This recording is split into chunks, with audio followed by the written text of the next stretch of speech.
은혜를 돈으로 사려는 시도라는 제목으로 말씀을 전하겠습니다. 우리는 지난 주일에 빌립이 사마리아 성에 내려가서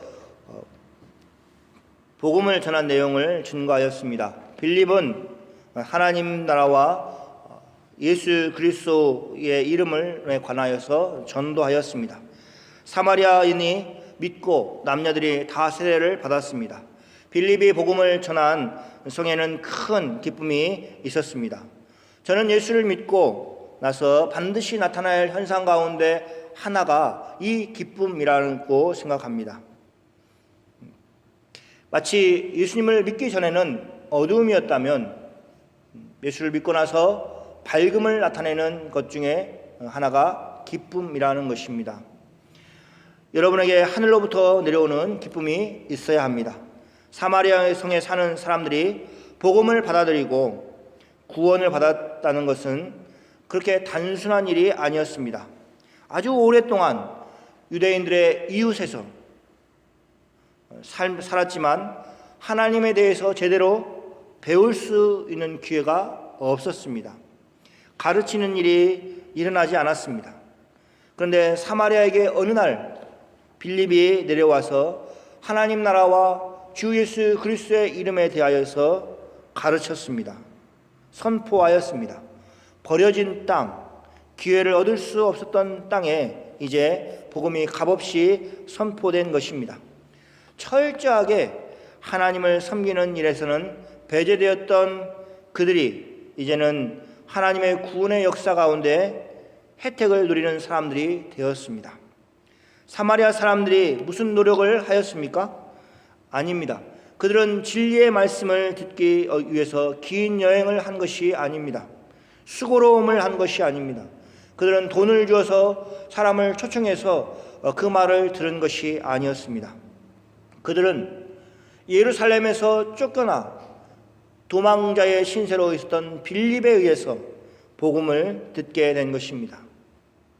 빌립은 아무것도 그들에게 요구하지 않았습니다. 오히려 빌립은 그들을 위해서 많은 일을 하였습니다. 병자들을 고쳐주었습니다. 안진병이를 낫게 하고 또 더러운 귀신 들린 사람을 고쳐주었습니다. 하나님께서 빌립을 보내셔서 사마리아를 변화시키는 것입니다.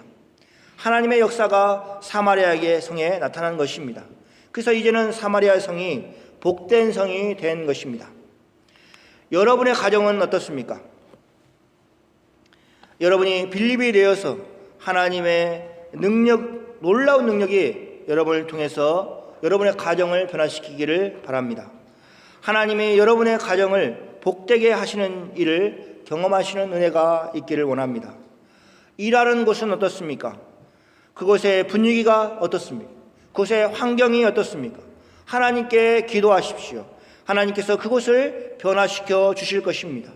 생명이 있는 공간으로 만들어 주시고 희망이 있는 공간으로 만들어 주실 것입니다. 그런 변화가 여러분의 삶 가운데 일어나기를 주님의 이름으로 축원합니다. 두 번째, 사도들의 역할입니다.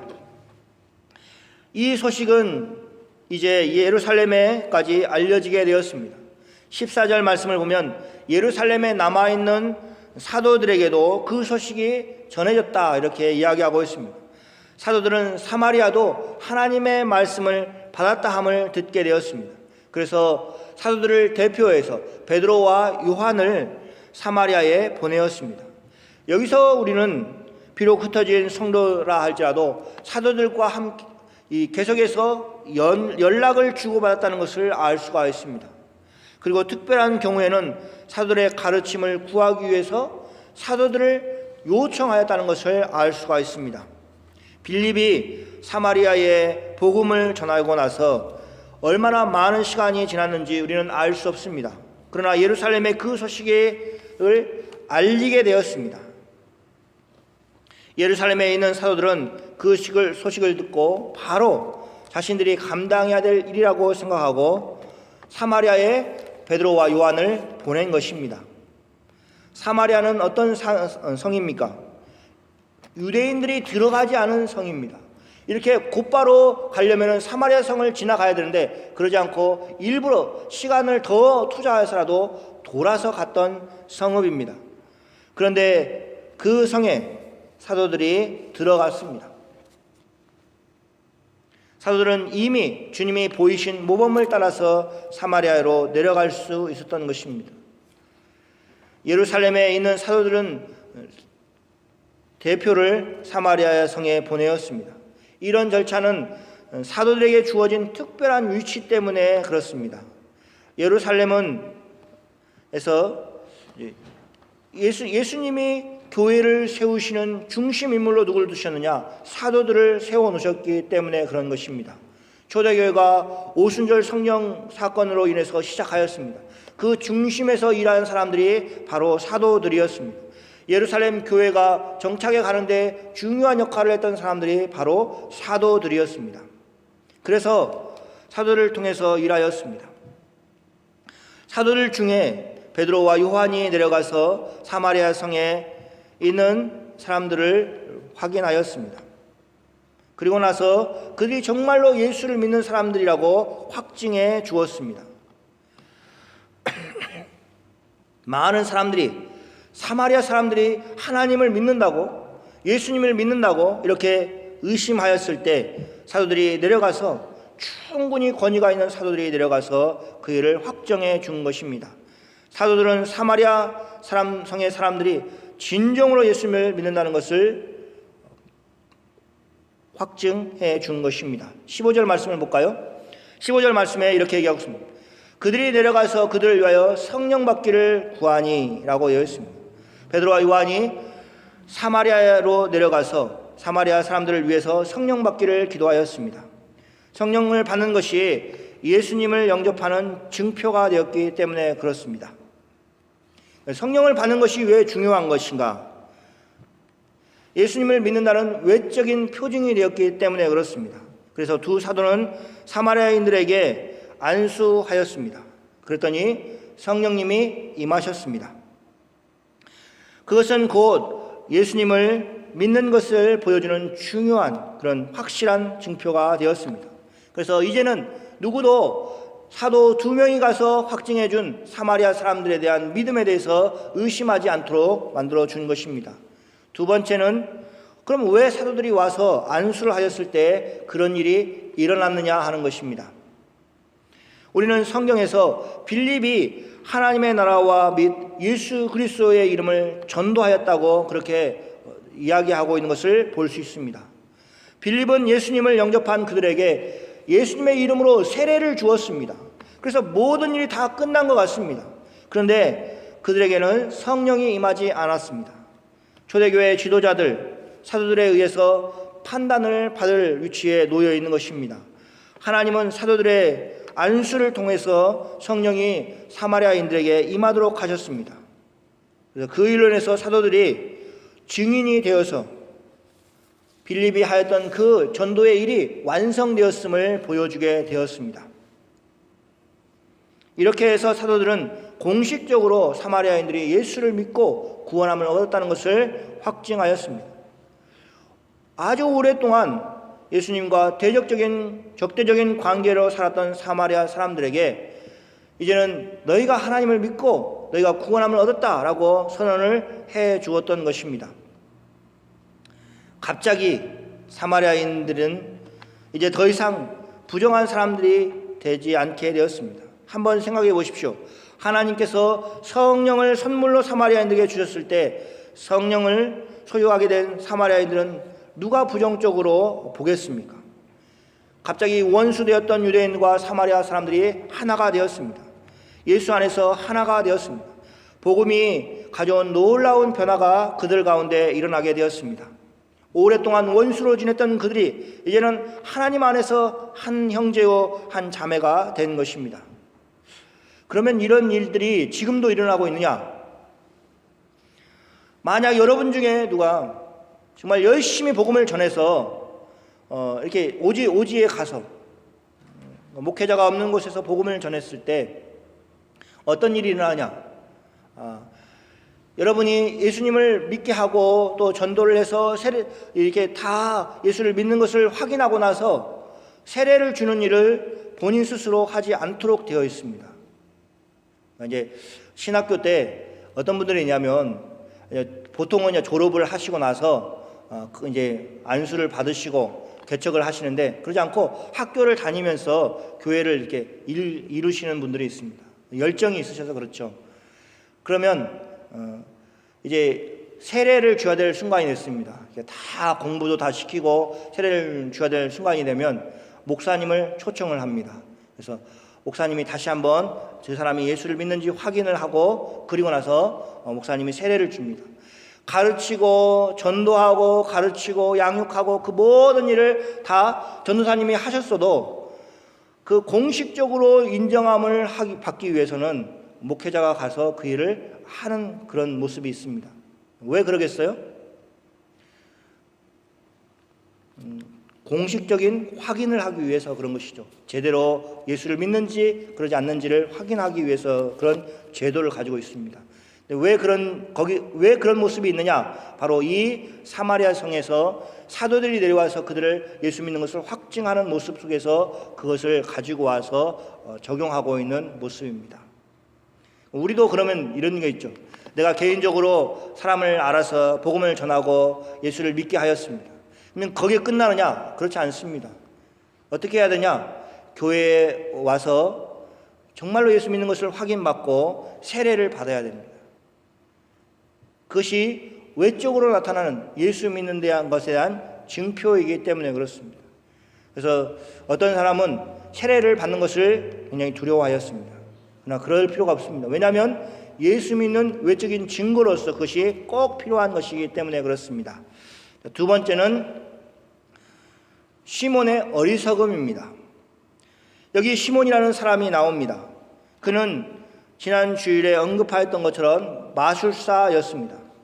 빌립이 행하는 놀라운 일들을 보면서 시몬은 자신과는 완전히 다른 새로운 능력을 가진 사람이라고 생각하였습니다. 그 능력들을 보면서 놀라하고 그것을 소유하기를 원하였습니다. 예루살렘에서 내려온 사도들이 사람들에게 안수하였을 때 성령이 임하는 것을 보게 되었습니다. 그 현상은 그간 빌립이 보여주었던 것보다도 더 대단한 것이었습니다. 그래서 시몬은 그것을 소유하고 싶었습니다. 여러분은 어떻게 생각하십니까? 빌립이 병자를 고치는 모습을 옆에서 시몬이 보았습니다. 안진뱅이를 낫게 하는 것을 보았습니다. 심지어는 더러운 귀신을 내어쫓는 것을 보았습니다. 그런데 이 이적보다도 더 놀라운 것을 시몬이 보았습니다. 뭐냐면 안수를 하였더니 성령이 임하는 것을 보았습니다. 바로 사도들이 안수하였을 때 일어난 현상이었습니다. 그런데 우리는 어떻게 반응하냐 한번 생각해 보십시오. 여러분이 만약 어떤 현상을 본다 생각하십시오. 한 사람이 예수를 믿고 예수님을 영접하고 성령을 영접하는 그런 일들이 일어나고 있고, 그죠? 한쪽에서는 병자가 고침을 받고 안진뱅이가 일어서고 또 더러운 귀신이 내어쫓는 모습을 본다고 생각하십시오. 여러분 어떤 것이 더 놀라운 것이라고 생각됩니까? 둘 다 놀라운 것이죠. 근데 우리가 어떤 걸 놀랍게 생각해야 되냐면 예수님을 영접하고 성령님을 마음속에 받아들이는 것이 놀라운 일이라는 것을 여러분 기억해야 됩니다. 여러분 안에서 이미 일어난 그 일, 예수를 믿고 여러분 마음 가운데 찾아오신 그 예수님을 영접한 그 사건이 안진뱅이가 일어나는 것보다도 더 놀라운 사건이라는 것을 여러분이 꼭 믿고 나아가시기를 바랍니다.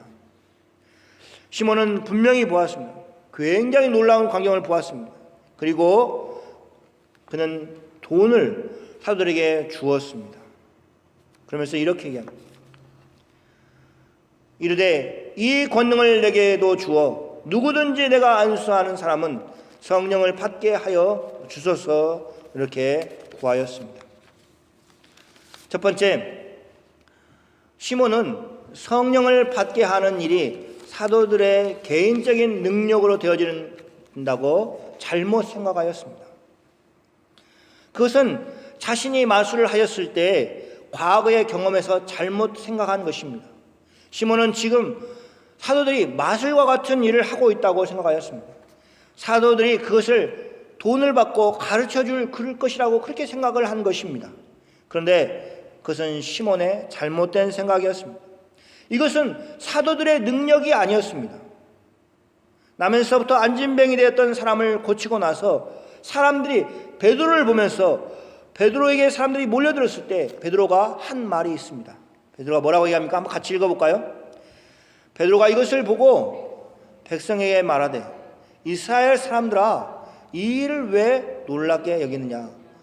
우리 개인의 권능과 경건으로 이 사람을 걷게 한 것처럼 왜 우리를 주목하느냐? 무슨 말입니까? 베드로의 경건이나 권능으로 사람을 걷게 한 것이 아니다라는 것입니다. 하나님께서 하셨다라는 것. 거기 본문에서는 너희가 십자가에 달려 죽인 예수 그리스도가 이 사람을 걷게 하였다 이렇게 선언을 합니다. 그러니까 베드로의 것도 아니고 베드로와 함께 있던 요한의 것도 아니고 그것은 하나님의 능력이고 하나님의 것이다 라고 이야기를 하고 있는 것입니다. 하나님 홀로 그 일을 주권적으로 능력을 행하시는 유일하신 분이신 것입니다. 두 번째, 시몬은 그것을 돈을 주고 살 수 있다고 잘못 생각하였습니다. 사람들은 전에 시몬의 마술을 보고 놀라면서 돈을 시몬에게 주었습니다. 시몬은 이제 자신의 마술에는 사람들이 관심을 갖지 않은 것에 대해서 불평과 불만이 있었을 것입니다. 사람들은 이제 빌립에게 향하였습니다. 빌립이 행하는 놀라운 일과 빌립이 말하는 하나님의 말씀에 귀를 기울였습니다. 자신은 그냥 그 군중 가운데 섞여 있는 한 사람에 불과하였습니다. 전에는 어떻게 되냐? 군중들이 자신에게 관심을 가지고 자신을 하는 행동에 놀랐는데 이제는 빌립에 놀라는 군중 가운데 한 사람으로 섞여 있었던 것입니다. 그가 할 수 있는 방법은 이것이었습니다. 그가 생각은 이렇게 하는 것입니다. 금전적인 이익을 얻기 위해서 자기의 돈을 투자하는 것이었습니다. 만약 내가 이 사도들처럼 능력을 행할 수 있으면, 권능을 행할 수 있으면 나는 더 많은 돈과 더 많은 사람들의 주목을 받을 것인데 하는 생각을 한 것입니다. 하나님의 선물을 돈을 주고 살려고 한 것입니다. 그런데 번지수가 틀렸습니다. 사도들이 팔 수 있는 그런 기술이 아니었습니다. 사람들의 눈을 속이는 마술이 아니었기 때문에 그렇습니다. 진정으로 사람을 변화시키는 하나님의 능력이 나타난 것이었기 때문에 그렇습니다. 사도 베드로는 시몬의 돈을 받지 않았습니다. 한번 생각해 보십시오. 시몬이 은을 가지고 와서 사도들 앞에 딱 내놓습니다. 그 모습이 어떤 모습이냐면요, 이런 모습과 같습니다. 그 처음에 초대교회가 있었을 때 사람들이 하나님의 은혜를 받으니까 자신의 재산을 팔아가지고 사도들의 발 앞에 갖다 놨습니다. 그러면서 어떻게 하냐면 이제 이 재산은 제 소유가 아닙니다. 사도가 알아서 가난한 사람들을 위해서 써주십시오. 이렇게 하고 재산을 발 앞에 갖다 놨습니다. 발 앞에 갖다 놓은 것은 뭐냐면 이제 내 소유가 아닙니다 하는 모습입니다. 마치 시몬이 그와 비슷한 모습으로 나왔습니다. 자신의 은을 가지고 나와서 이렇게 탁 사도들에게 내려놓습니다. 모습은 똑같은데 내용이 틀렸습니다. 사도행전 2장에서 나오는 모습은 뭐냐면 제 소유를 제가 주장하지 않겠습니다. 사도가 알아서 잘 써주십시오. 소유권을 주장하지 않는다는 의미에서 내놓는 것이었습니다. 그러나 시몬이 내놓는 것은 무엇이냐? 그것은 뇌물이었습니다. 내가 이 돈을 가지고 내가 이 돈을 줄 테니 당신은 나에게 그 능력을 팔아주십시오 하고 뇌물을 제공한 것입니다.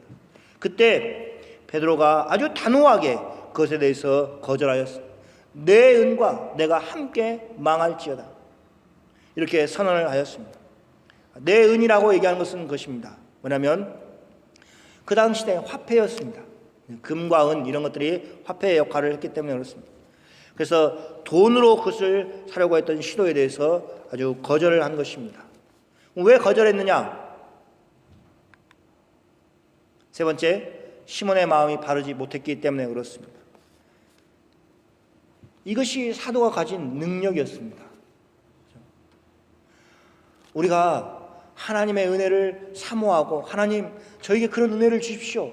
저에게 그런 능력을 주십시오. 이렇게 구하는 것과 다르게 시몬의 마음 가운데 바르지 못함이 있었다는 것입니다. 그가 하나님의 선물을 돈 주고 살려고 하는 이유가 선하지 못하였습니다. 마음이 바르지 못하였습니다. 시몬은 자신의 옛 생활을 벗어버리지 못한 것입니다. 빌립이 오기 전에 자신이 사마리아 사람들을 자신의 마술로 두렵게 하고 놀라게 하였던 그 명성을 다시 얻기 위해서 그는 기꺼이 자신의 돈을 사도에게 주면서까지 그 권능을 사고 싶었던 것입니다. 그래서 시몬이 하나님의 선물인 성령의 권능을 얻고자 하는 것이 철저하게 자기를 위한 것이었다라는 것입니다. 성령의 능력을 구하는 것마저도 그것이 자신의 명성을 위한 것이며, 만약 그런 행동을 했다면 시몬은 참으로 어리석은 사람인 것입니다.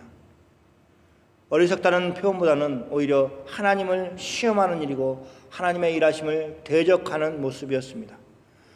시몬을 향한 베드로의 경고의 말은 분명하고도 또 그것에 대해서 아주 자세하게 길게 이야기하고 있습니다.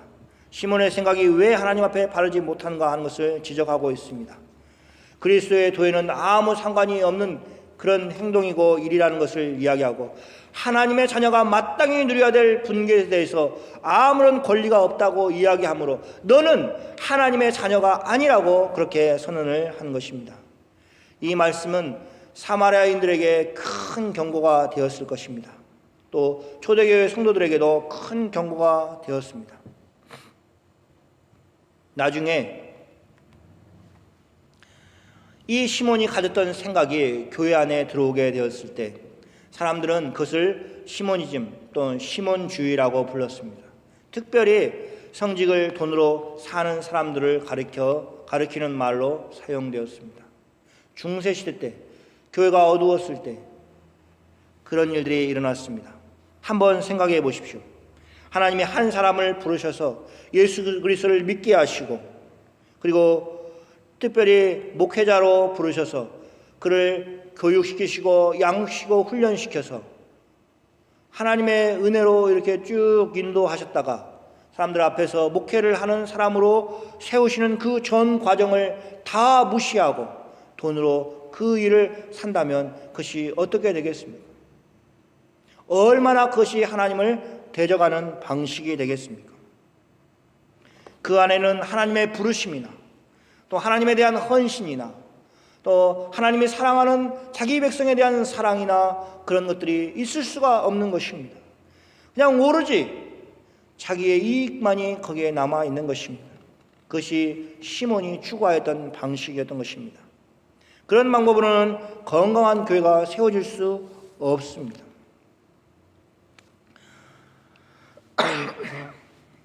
성직이라고 하여서 그것을 매매하는 것으로만 우리가 의미를 축소해서 생각할 필요가 없습니다. 하나님의 은혜를 돈 주고 살려고 하는 모든 행위에 대해서 우리는 시몬과 같은 그런 행위다 이렇게 볼 수 있습니다. 우리는 어떤 모습이 있을까요? 우리는 혹시 돈으로 하나님의 사랑을 살려고 하지는 않습니까? 그 상담학자가 이야기한 것처럼 그냥 그 말이 참 마음에 와닿더라고요.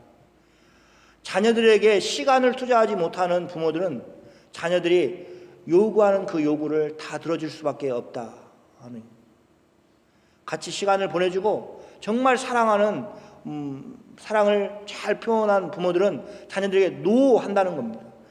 어떤 거 사달라고 하면 그거 안 돼, 너 필요 없어, 너 지금 그거 필요 없는 시간이야, 이렇게 얘기할 수 있다는 것입니다. 그러나 시간을 투자하지 못하고 사랑을 베풀어주지 못하는 부모는 자녀에게 그것이라도 해줘야 한다는 마음 때문에 뭘 요구하면 사주고 또 돈을 요구하면 돈을 주고 이런 모습을 가진다는 것입니다. 반대로 우리가 하나님 앞에 나아가는 모습도 그렇습니다. 우리가 정말로 심혈을 기울여서 기도하며 진심을 다해서 하나님 앞에 나아가는 그 태도를 버리고 물질로 그것을 대신하려고 하는 태도는 그것은 하나님께서 받으실 만한 것이 아니라는 것입니다. 하나님께만 그렇습니까? 우리 가족 가운데서도 또 우리 이웃에 대해서도 마찬가지입니다.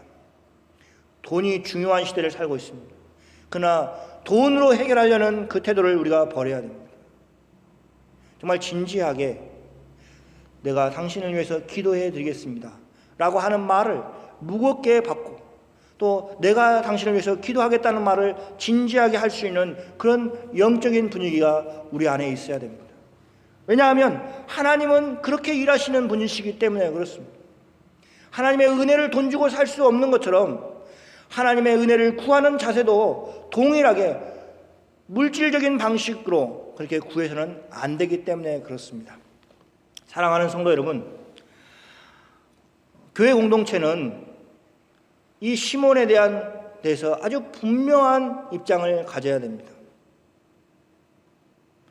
그리고 우리 스스로 하나님의 은혜를 돈으로 살려고 하는 모든 시도를 버려야 됩니다. 돈이 앞장서면 안 됩니다. 돈의 노예가 되어서는 안 됩니다. 사랑이 가는 길에 돈이 따라갈 수 있습니다. 그러나 돈이 앞장서서 이것이 사랑이라고 이야기해서는 안 된다는 것입니다. 그럼 우리는 어떻게 해야 되는 것인가? 우리는 값을 지불할 수 없는 그 은혜를 하나님의 은혜로 받는다는 사실을 인정하고 하나님께 감사하며 나아가는 태도를 가져야 할 것입니다. 하나님이 우리에게 은혜를 주십니다. 그러나 그건 우리가 대가를 지불할 수 없는 은혜인 것입니다. 우리가 아무리 노력해도 그 은혜를 채울 수가 없습니다. 왜요? 만약 채울 수 있다면 그거는 은혜가 아닌 것입니다. 그렇기 때문에 항상 감사하면서 나가는 마음의 자세를 가지시기 바랍니다. 여러분, 정말 마음속 깊은 곳에서 하나님께 감사하십시오. 하나님이 해주신 일들을 인하여서 정말 기쁨으로 받아들이고 감사하는 여러분이 다 되시기를 축원하겠습니다. 이 시간 우리 함께 기도하겠습니다. 여러분 마음 가운데 하나님의 일하심들을 붙들고 여러분 역사하시는 하나님의 그 손길들을 여러분이 붙드시기를 바랍니다. 우리 이 시간 소리를 내서 우리 함께 기도하면 좋겠습니다. 기도하면 좋겠습니다. 기도하면 좋겠습니다.